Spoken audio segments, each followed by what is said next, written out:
బిడ్డలారా, చాలా సందర్భాల్లో చూడండి, మన గొప్పవాళ్ళు కావచ్చు, గనులు కావచ్చు, భక్తులు కావచ్చు, దైవభక్తి గల వాళ్ళు కావచ్చు, ప్రార్థన పరులు కావచ్చు, విశ్వాస వీరులు కావచ్చు.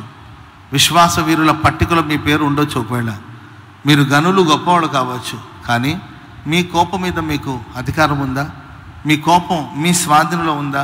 నీ కోపం నీకు బానిసగా ఉంటుందా, లేకపోతే నీవే కోపానికి బానిసగా ఉంటున్నావా? ఆలోచించాలి. కోపపడుడి కానీ పాపం చేయకుడి అని వాక్యం సెలవిస్తుంది. కోపం అనేది ఎవరికైనా వస్తుంది, కానీ కొంతమంది కోపానికి బానిసలు. ఆ కోపంలో ఏం చేస్తారో తెలియదు, ఆ ఆవేశంలో ఏం చేస్తారో తెలియదు.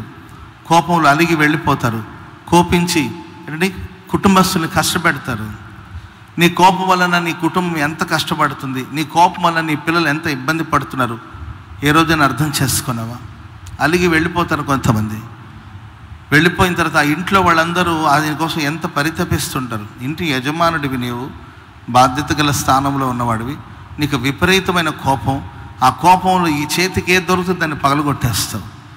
సంపాదించడానికి ఎంత కష్టపడి ఉంటావు అవన్నీ ఆలోచించడు, పగలగొట్టేస్తాడు. భార్యను కొడతాడు, పిల్లల్ని బాదుతాడు, పిల్లల్ని వేధిస్తాడు. ఆ కోపంలో తూలనాడి కొన్ని మాటలు కూడా జారుతుందండి. సో ఒక్కసారి మన నోట్లో నుండి బయటకు వచ్చిన మాటల్ని వెనక తీసుకోగలుగుతామా? ఆలోచించాలి. ఎంత భక్తులే ఏం ప్రయోజనం అండి? ఎంత పరిశుద్ధులని చెప్పుకుని ఏం ప్రయోజనం?